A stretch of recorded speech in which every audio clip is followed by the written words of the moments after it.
Welcome, everyone. I'm Sue Barber, author, former IT director for a Fortune 500 company, turned executive coach, and this is the Visibility Factor podcast, where we explore how to raise your visibility and play bigger at work and in life. We'll explore key topics and welcome guests that help you shift your thinking about yourself so you can see new possibilities for your leadership. I'm on a mission to create a visibility movement for leaders to show their value and be seen for their true talent. Are you ready to take the next step towards a higher level of visibility for yourself? Let's go.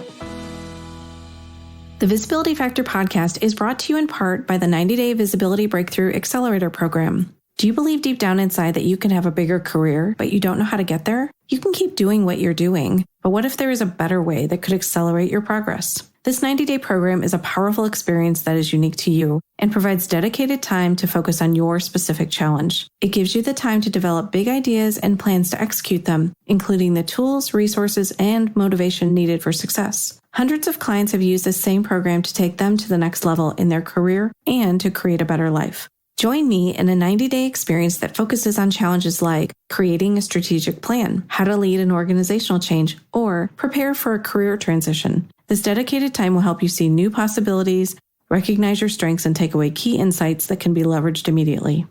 Are you ready to create a breakthrough for yourself? If you're interested in learning more, visit susanmbarber.com/visibility breakthrough accelerator for more information and to sign up for the program. I look forward to seeing you there.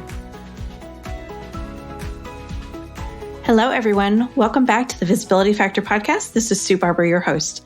Today, I am thrilled to bring to you one of my friends from the Top 3 Book Workshop, Ellen Connelly Taafe. And she has an amazing book that I've just read.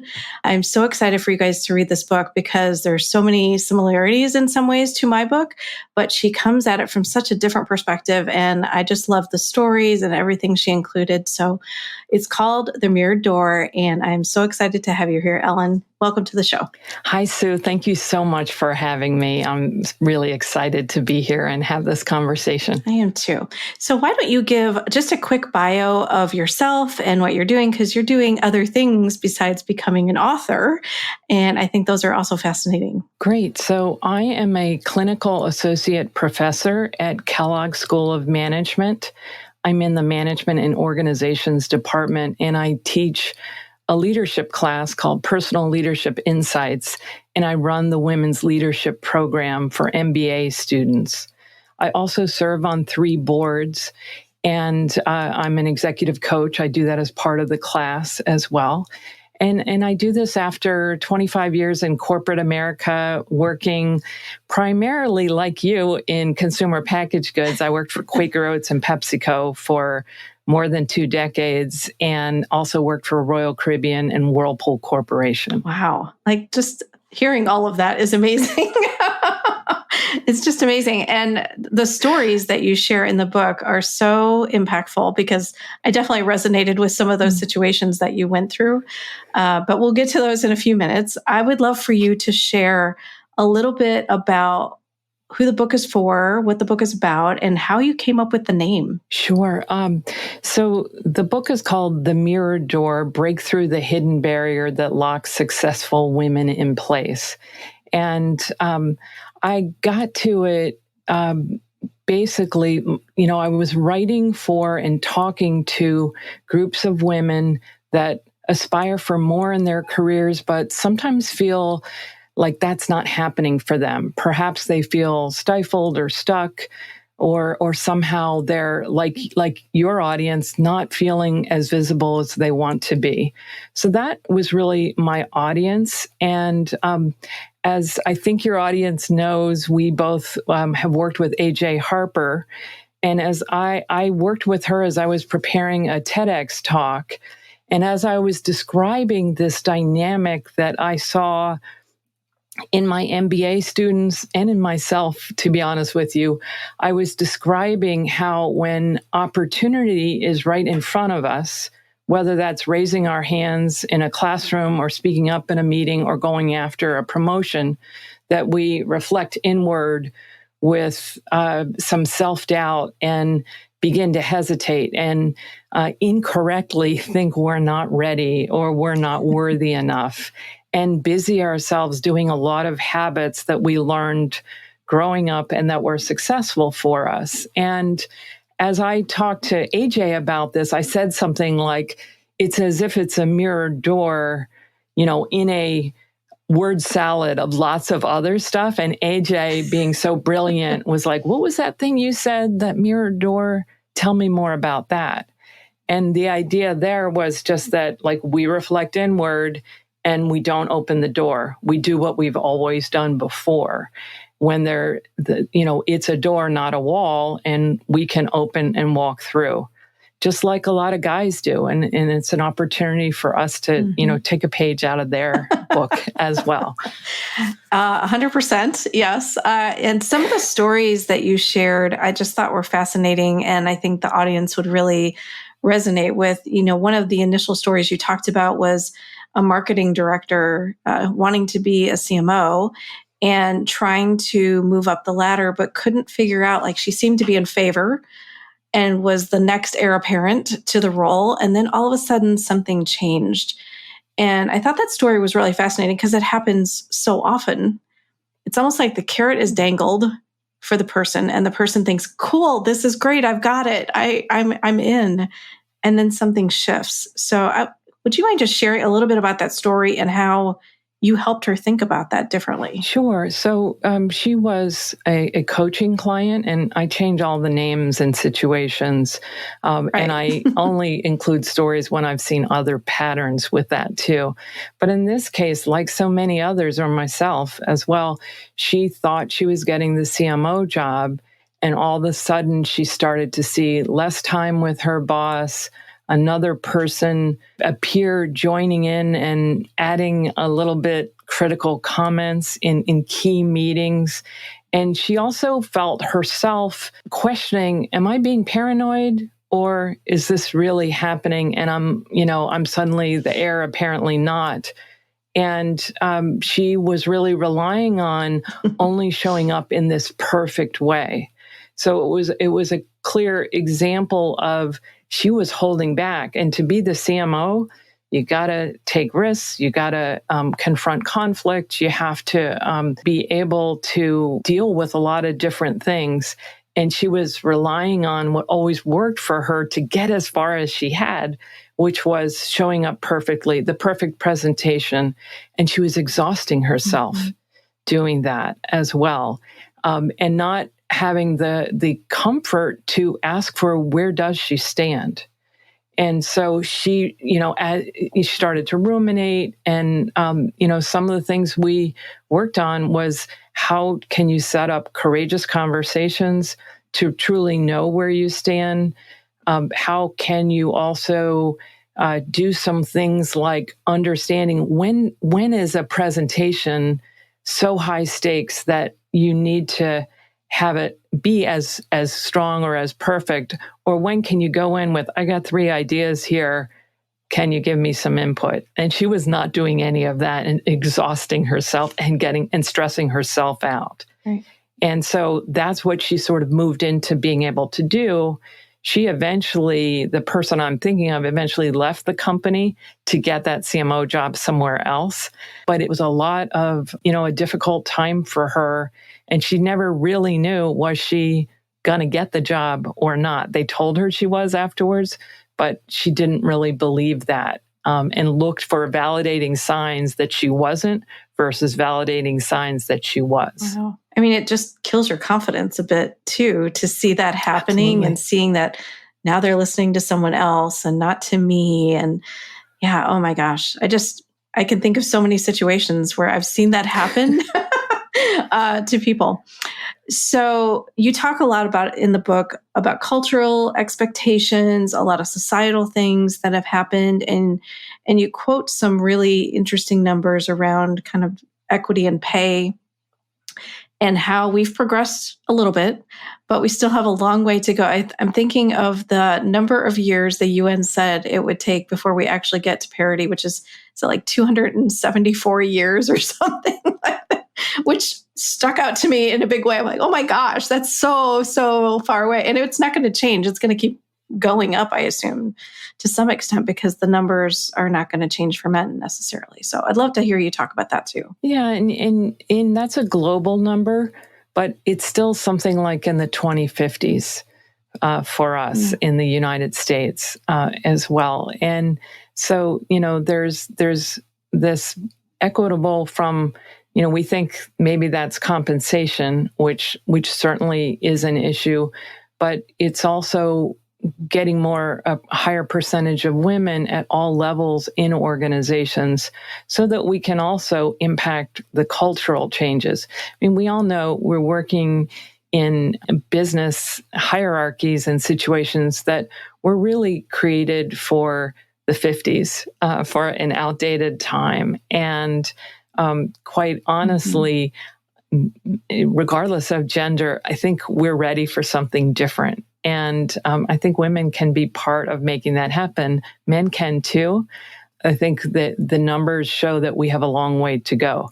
So it's depressing. So my view is with this book, I really want to get more people talking about this and realizing that we as individuals can make a difference in our meetings, in our department, in the people we report to, the people we manage, one person at a time, one company at a time to make a difference. And I think we could make a more equitable workplace for everyone. And we certainly have lots more work to do in other countries where women's rights are in an even worse shape than, what seems to be happening for us now. Yeah, so true. I mean, it's like one step forward and you just have to start taking some small actions. And I think you're totally right in terms of like one person can make a difference and have an impact on someone that you don't know the ripple effects on that for that person's lifetime and how they're going to show up and maybe pay it back and pay it forward to others. I love the story. A couple things resonated with me when I read it. You talk about being a sales manager and going into a regional sales meeting and wearing a red jacket. And that resonated for me so much because my mom worked for the same company I did. She retired right before I started, or right when I started. But she always said to me, if you're going to have a power meeting, wear a red jacket. And that stuck with me forever. And for any time I had to present to a steering committee or anything else, I always wore red. So there is something about that. And I love how you kind of bucked the system where they wanted you to wear navy. And you said, nope, I'm going to wear red. So how was that? How did that happen for you? Like, was that, I assume, a conscious thought you had to make that decision? It was, but I would say there's definitely times when I went along. In this case, I mean, I am a brown-haired, brown-eyed, Irish fair-skinned person. I was dressed in red growing up. My strawberry blonde, blue-eyed sister was dressed in blue. So my whole wardrobe has so much reds and pinks and, bright color, bright blue maybe. And it kind of seemed like it was a uniform in our sales, our region to wear the navy jacket. And, in those days, back in the 80s, the women's suits and things like that, they were basically men's outfits, but with, a skirt and things like that. And there was just something about, I had just bought this red jacket and I just decided I was going to wear it. I mean, I don't know how pleased my bosses were, but so it was just this little act of rebellion that was pretty uncharacteristic for me, quite honestly. But it's something I felt really comfortable in, and I feel confident. I'm wearing red today for this, though your listeners may not know that. But it's something that I feel like it is just like a little fuel for me. And I think, as we think about increasing our visibility, what is that for you, for your listeners? For me, sometimes it's wearing something bright that doesn't drain me, but that feels good. Yeah, I love it. I wear a lot of red and burgundy colors. I always get compliments whenever I wear that. So I do know it's kind of my color in the color wheel, I guess, if you want to put it that way. It just makes you feel good. Yeah, and I think whatever it is, finding like your little small act of courage. I talk a lot in the book about courage, and we're so ingrained to think about where, we need confidence, or we're told we need confidence, and we search for that. And I tell my students or my clients that I believe courage is the prerequisite, and confidence is the outcome once you try things.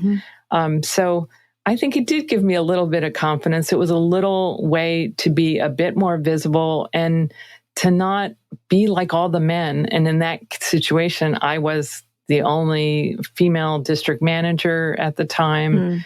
There were a lot fewer women in the room. But some companies are like that now, too. Yep, still continues. So small acts of courage. So I'd like to talk about one of your small acts of courage because it struck me as really fascinating. You, as a mom, were asked to get on a plane and travel. I forget where you had to travel, but in the room with you were two gentlemen, and they were both on board to travel. And you were worried about Halloween, which was the evening before, and you would have had to get on a plane if you wanted to make it there earlier.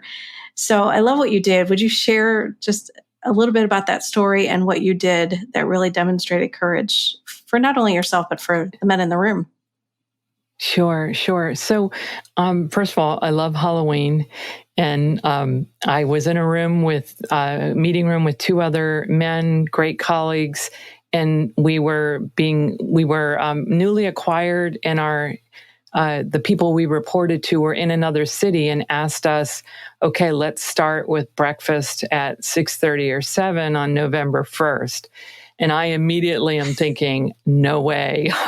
My kids were young. I think they were like 4 and 6 at the time, prime trick-or-treating, when kids still want to go with you trick-or-treating. We lived in this great Halloween neighborhood. And my colleagues, they lived relatively close or had their own kids kind of at similar ages. And so we could see all of us, we put it on mute, like we used to do with conference calls before they were Zoom. And we're all like, oh my God, this is the worst. This is like a key year. And I came off mute and I said, I can't make it that night. I have a commitment, and I can fly out on the first plane, but I won't be able to make it that early. They then quickly said, I'll do the same. Or the reaction was that it was fine. And then my colleagues said, I'll just take the same plane that Ellen will. And they're all, like going, yes, behind the scenes that the other party could not hear. And it was something that, I felt like there's no way. I felt like I set better boundaries once I became a mom. After years of saying yes to everything, I started to say no. So it was a great gift in amongst other things about being a mom. But I felt like the men in the room weren't really able to do that. Now maybe they are able to, but I think that this is like another reason why I believe if we change the work cultures, we're benefiting everyone. And then we all got to trick or treat and, share the stories the next day when we got to O'Hare. Yeah, I love that. Plus, I think there's maybe a natural moment where women try to share everything about a situation. And you give a great example there of how to do it, where you don't have to share exactly what you're doing. Like, I have a commitment. You didn't have to say, I'm taking my kids trick-or-treating, which might have been, unfortunately perceived in a way that was not positive by the other side. So I think it's a lesson that I talk about in my book too. Like, you don't have to apologize. You don't have to say anything about what you're actually doing or that you don't want to do. Just say, I have a commitment. I have plans. Maybe next time, right? And so I think the more we can get comfortable with boundaries, I'm becoming a stronger boundaried person in my own life, and trying to talk about that with more people, because I think people still see them as negative, and I want them to see them as kind. And it's actually helpful for you as an individual to establish boundaries. And I love that you figured that out as you became a mom, because yes, those children get our time, right? So I love that you learned that. Yeah. Well, and I love what you said, that we can say, here's what I can't do. Here, I have a commitment, but here's what I can do. So that you're still in a collaborative fashion, but we're not going to say yes to everything, nor should we. Right. So we are so aligned. I always knew this in our top 3 book workshop writing sessions. For 100%. So I'd love to have you share one more quick story, and then I want to get back to some of the stuff in the book. The other story that really struck me was when your boss gave you feedback about your not having enough stand-up leadership skills. And I think that is something that comes across to people in different ways. Like you don't have enough executive presence, or in my case, you're not being visible enough. So I would love to have you share a little bit about that story and how you took that feedback and what you did. So my boss, who I loved, I'm so thankful to have worked for him for some years, but he told me that I need to have more stand-up leadership skills. I didn't understand what he meant. I would say confidence, or do you mean presentation skills? And he sort of didn't really answer. He reluctantly, over a few meetings, basically said, they think you're not tough enough. And he said, and I know different, but that is the impression that senior management had. And I was mad about that because I do think I have an outer warmth that comes across, and I can be a little too hesitant or need more visibility in those days. But I also have made tough calls and things like that. But I calmed down and with the help of my boss, started to position certain decisions that I've made or presentations. I started to work together with him to be able to highlight that I'm not just the person who smiles. I'm not just what they saw before. And as they saw more of my decisions, ironically, one decision that had a big impact on people, where we closed a plant because our business did not meet anywhere close to the capacity that we could produce. That was this thing that kind of earned my stripes, that I could make a decision about our business that had a difficult, bad people impact, but was the right thing to do for the business. And I did fight for ways to help support the people that were impacted by it. So, that's kind of who I am with it. But that was this thing that sort of showed a different side of me. And eventually I measured up enough. But I think it's this double-edged sword, the double bind, being seen as warmth or competent. And unfortunately, women fall prey to that of being seen as one or the other versus both, or yes and. I'm some combination of these things, and I can do both. I can lead people. I can also make tough business calls.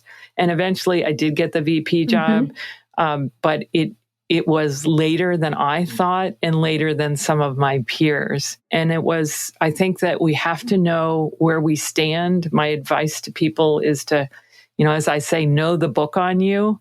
And so getting really good about asking questions to know where you stand, especially when you're seeking a promotion, knowing where you stand relative to their expectations and the perceptions of whoever the decision makers are. So important. And just going along and working hard and assuming that everyone knows what you're doing is just unfortunate, because I definitely did that myself and didn't realize that I wasn't talking about the accomplishments and the results, much like you had. And I had to start doing that. Even though it was uncomfortable, I had to sit at the table and talk about those things.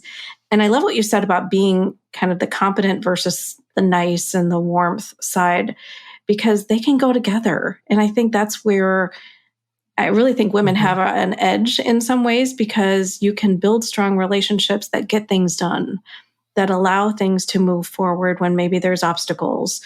And leaning into those relationships is, for me at least, a lot of the time what made the difference and helps me get things done. But did I have to make tough calls? Yes. Was I afraid to? No. But it's just like this perception. If you don't know it, it really can impact you. Yeah. And I really relate to, what you shared in your book and in your other podcasts. I think we're alike with, whether it's the Catholic school or how we were brought up to, my mom would say, don't be a braggart. but she would also say, you got to toot your own horn. So like kind of confusing. Which one do I do? But this idea of, hard work, putting our head down, getting it done is not enough. And yet self-promotion can feel so yuck. But I think what I learned through that experience was this more collaborative career planning. And part of that is saying what you've done and what you can do and getting more comfortable with that. Because if we don't believe it and show it, the decision makers aren't going to either. So I totally relate. No. Like, I feel like, do we work for the same company? Same people. Yeah, for sure. The interesting thing that you shared is something that you do. I think you mentioned when you either join a new company or you take over a new team, you have 2 questions that you ask that leader that you're working for to kind of help establish the expectations a bit. And those are, what do you hope I'll do? And what do you fear I'll do? Which I love both of those. So how is that received by managers when you ask those questions? I usually give them the questions ahead of time, so I don't see their initial reaction. And I have used it also with teams that I go in, and I add some other questions too, so I understand the priorities. But those 2 questions are just so helpful to know what success looks like, and if they have any concerns, because they likely put you in a role and they think you can do it, but they might be like, oh, she doesn't have experience in this area, or I'm hoping she'll step up in some way. So you kind of can understand what are the areas that you need to develop, or that maybe if there's any sort of thing that where you get in your own way. I just think that's so powerful to do that. And if you can build a trusting relationship and start with some questions like that, you can come back to that later on and just say, come back to the points that were raised. And it can help you to just build that kind of ongoing conversation that really helps us. I love those. So I hope all the listeners start doing that, whether they're taking over a team or working for someone new. I do think it shows that you care about your career. You care about where you're going. You want to do a great job. You want to lead a team in the best way. So I think all of those things would be received well from whoever is hearing those questions, right? They see the underlying why behind why you're doing it. And I think that is so smart. I love those. I also would say be ready to answer those questions. That's a good point. Because I have seen that happen too, where they flip and go, what's on your mind? What are you, what do you fear about working for me? Or that kind of thing. That's a great point. I love it. It's true. It happens. Goes both ways. So what do you think leaders can do to help open the mirror door? I think that managers or leaders can help reinforce the strengths of individuals. I think they can be more open and vulnerable about their own self-doubt or hesitancy, if they've ever felt that. I think they could be really clear on expectations. Like I said earlier, that thing of this is a high-stakes presentation, and let's do several rounds to get it to be in this top-notch shape, or this is a rough draft, so that you're not having people that work for you spin their wheels, going overboard on something. I think working through what are the things that hold them back, where do they get in their own way? One thing that someone shared with me years ago was to tap into your care to be transparent, to be straightforward. And if you care enough about someone's career, you want to say, if you're someone who's sort of eager to please, for example, you are the glue that holds this team together, and your relationships are strong enough where you can also raise conflict. And let me work with you on that, because that's going to be key to your success. Because so much of the book is also about these habits that we get into, whether it's perfection or pleasing or, fitting the mold or pushing ourselves too hard, or that patiently performing and laying in wait, those work for us, but then they start to work against us. And if a manager can help to highlight that and to work with someone to be able to keep all the good that those habits bring, but also get to a point where you can also be a bit more agile and understand that you don't want those kinds of things to be held against you. Because if you're seen as not taking risks or not making decisions or not addressing conflict or not sharing who you are and self-promoting when everyone around you is, it's going to hold you back. Yeah. You're standing out for maybe not the right reasons. Yeah. At that point. So what do you hope this book is going to do out in the world when it comes out? It's in October, correct? Yes, it comes out October 10th of 2023.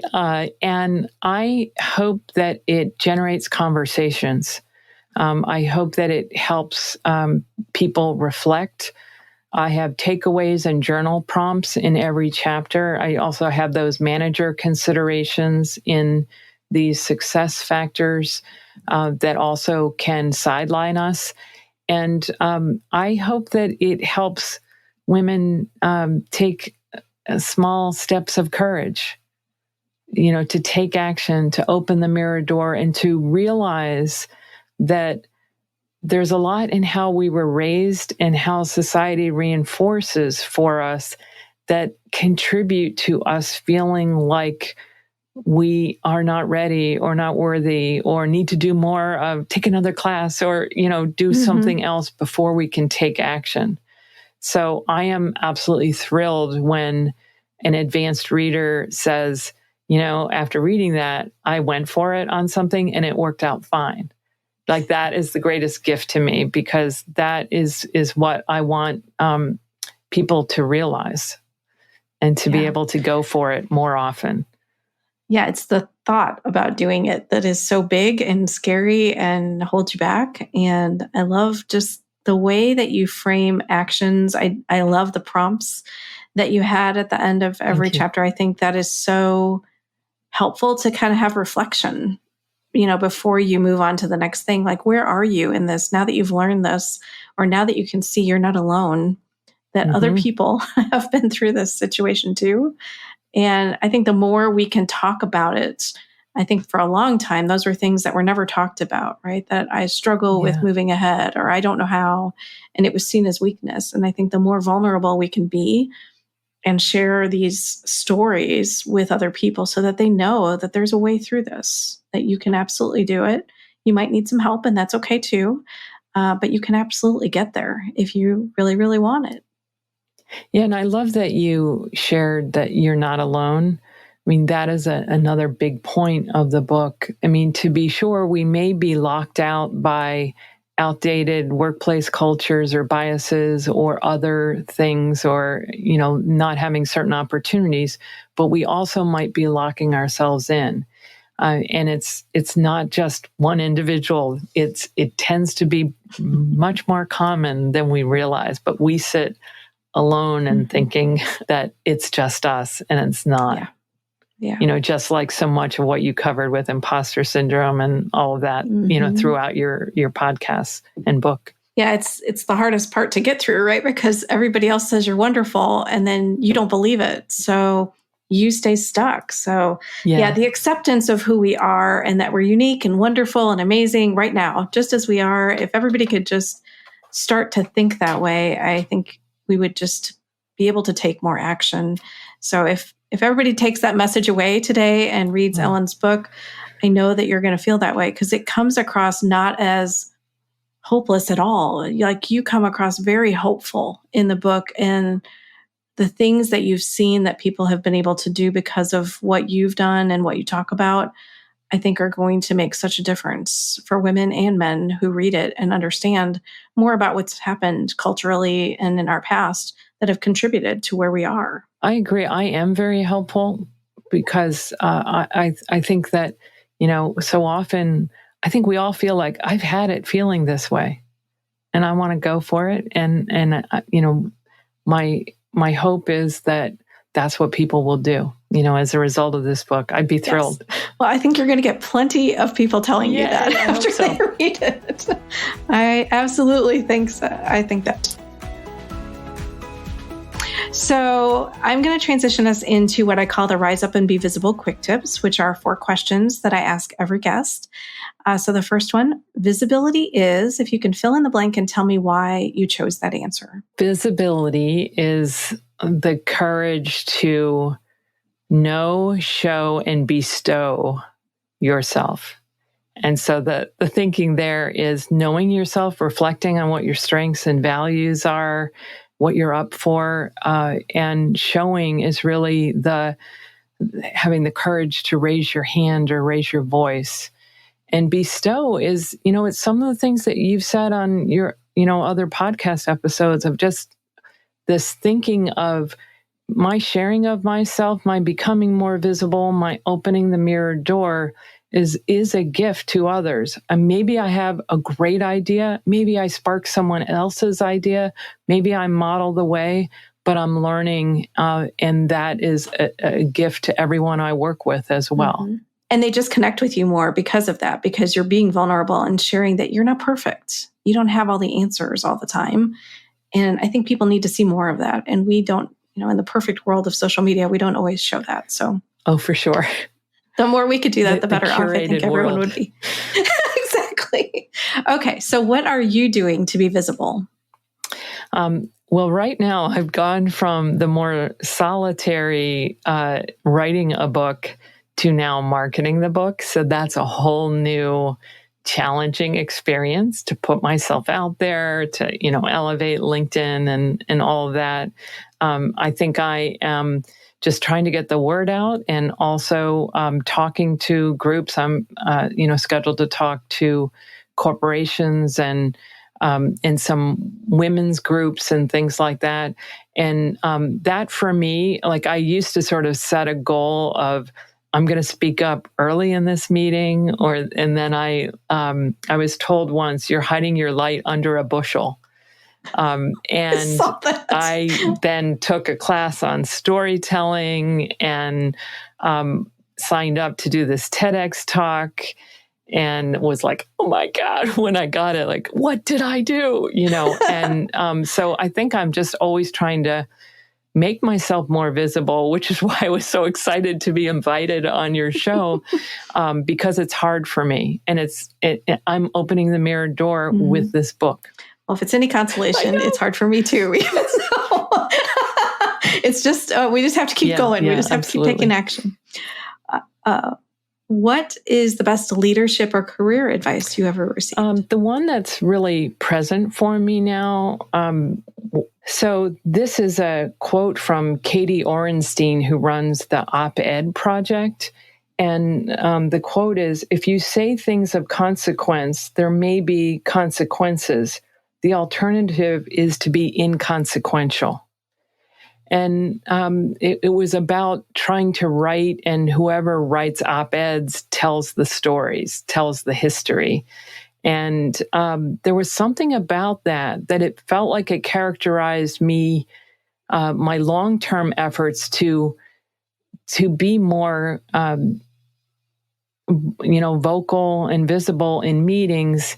And now this book is really about trying to not be inconsequential, that I have seen so much, and I want to get the word out there on this and impact people.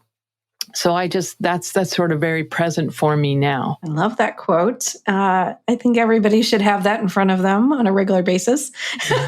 I always think about, and I know you've probably heard this too, being part of AJ's group, but when Mike Michalowicz said, if you've written a really great book, you have a responsibility to get it out in the world. And when he said that, I thought, wow, you can't not talk about it then. You can't hide behind your computer all day and not share what you know with other people who could benefit from it. So that to me really stuck with me, and very similar. Like, we have an opportunity to do something and a platform to do it with.